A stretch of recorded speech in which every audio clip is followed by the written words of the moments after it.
Assalamualaikum warahmatullahi wabarakatuh. Selamat malam pecinta cerita horor.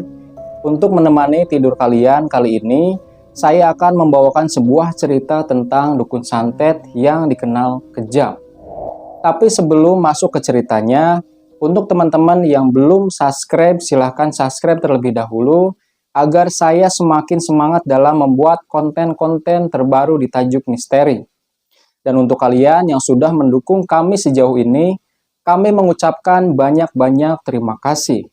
Tanpa berlama-lama, mari kita masuk ke ceritanya.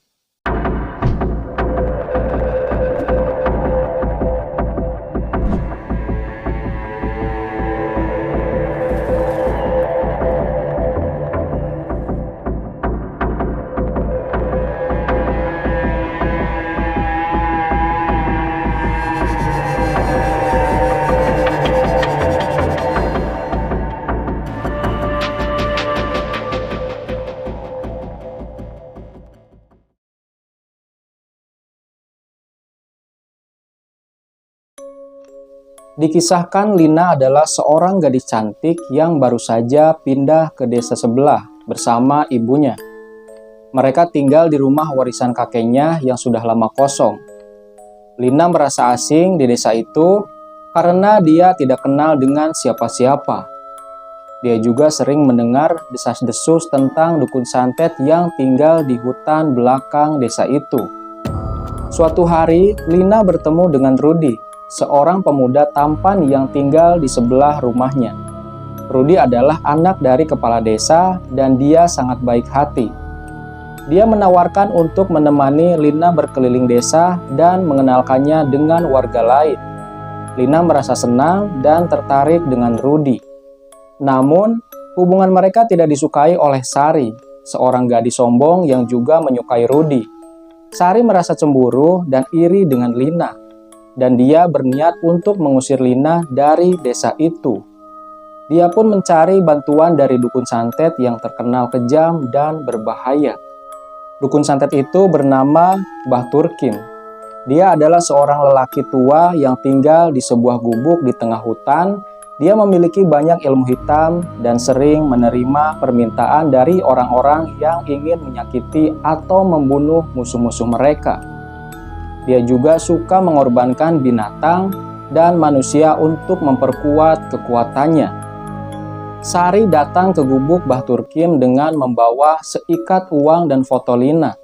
Dia meminta Mbah Turkim untuk mengirim santet kepada Lina agar Lina sakit parah dan meninggal.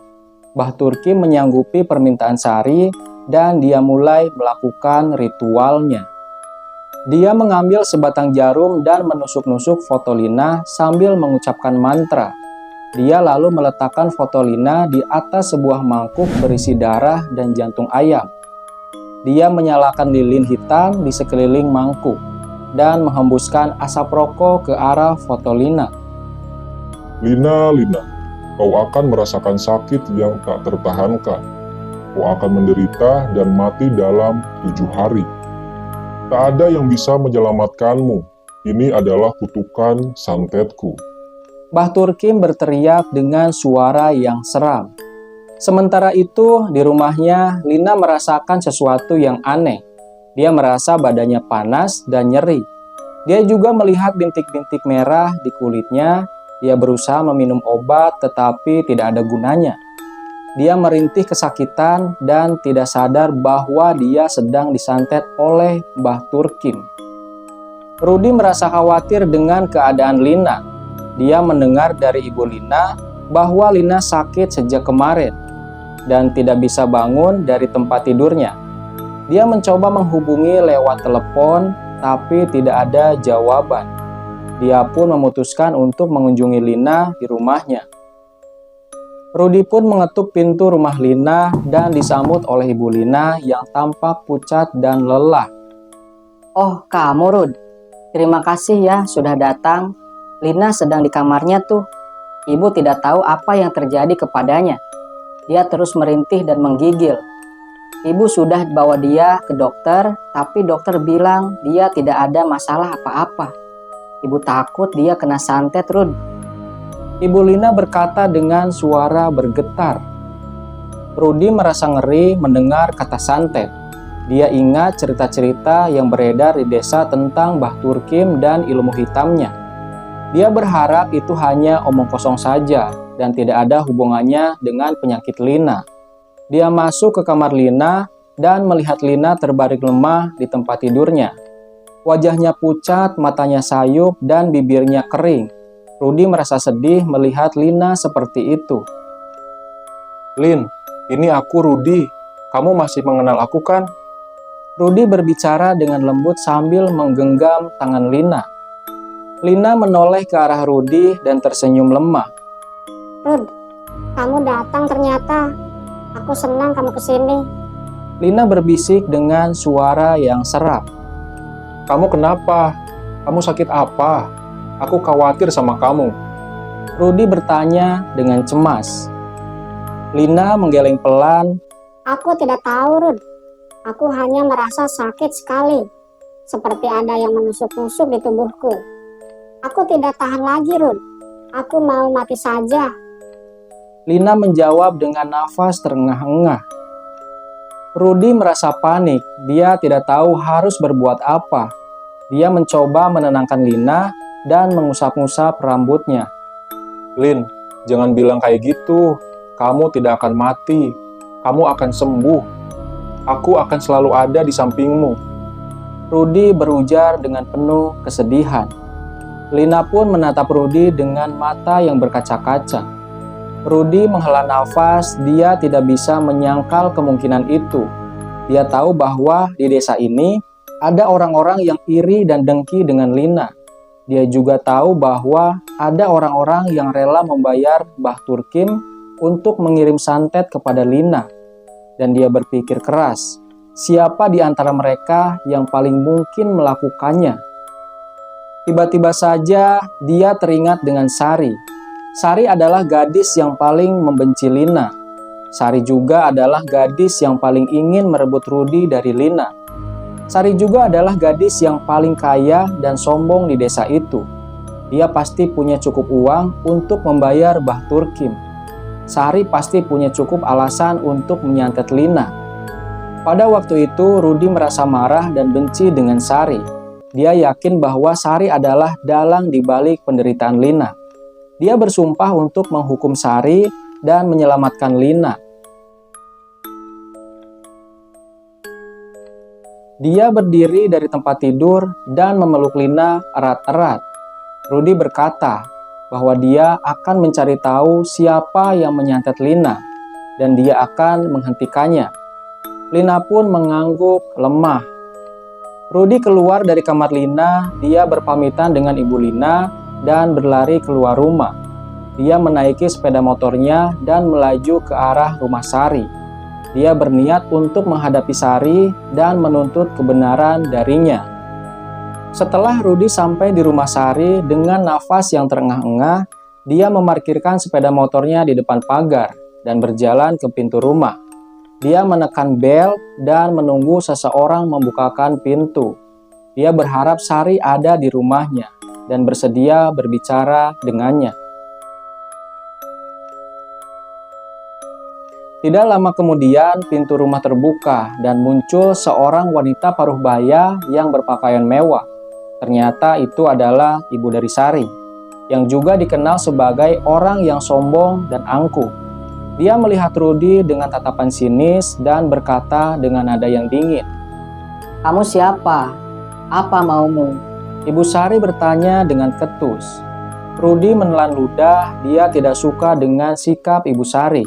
Tapi dia berusaha bersikap sopan.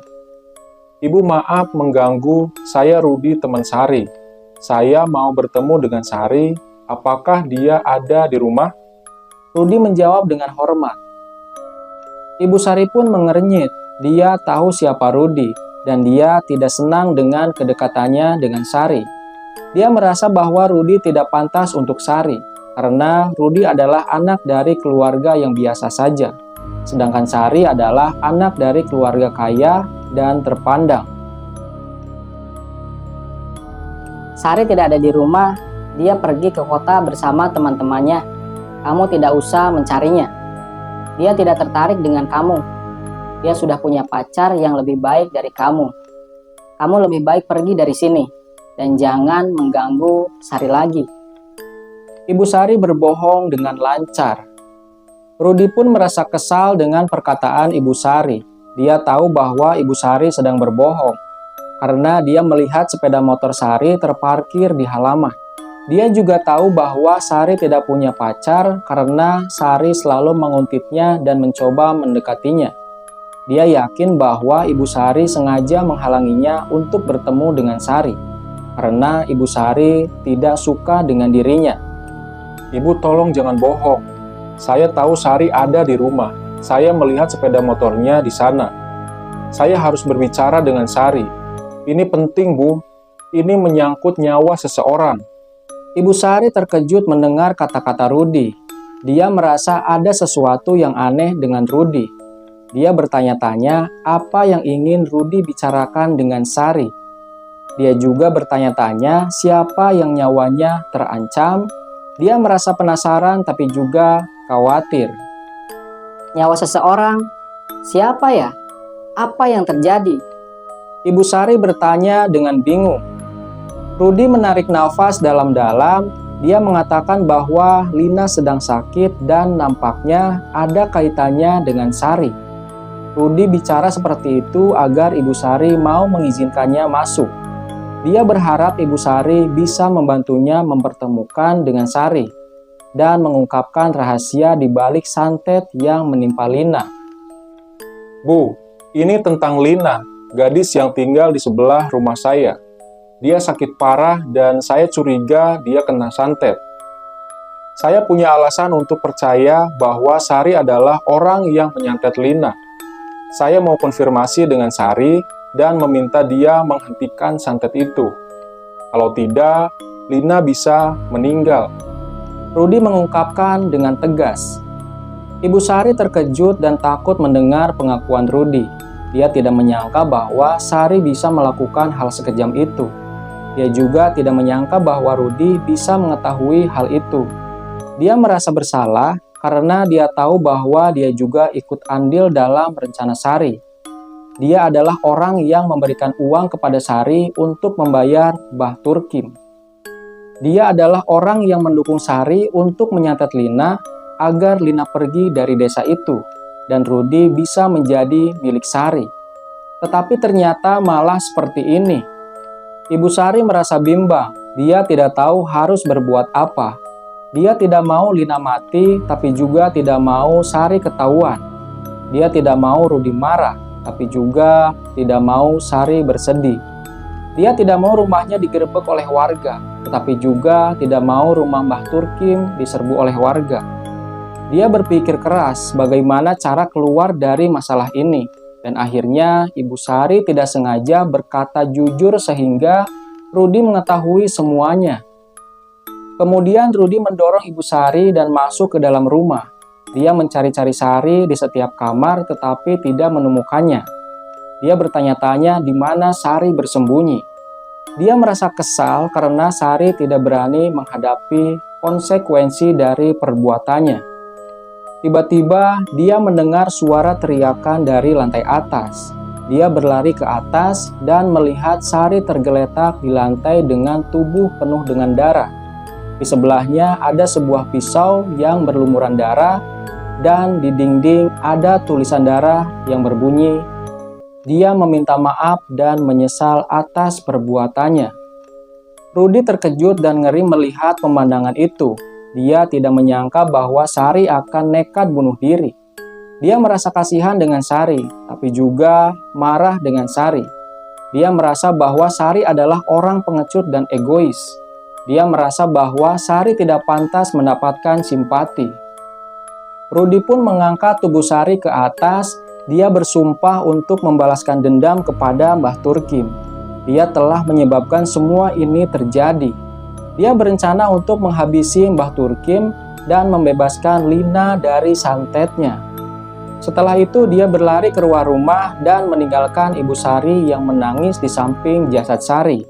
Rudi naik sepeda motornya dan melaju ke arah hutan. Dia tahu di mana rumah Mbah Turkim berada, karena dia pernah melihatnya dari kejauhan.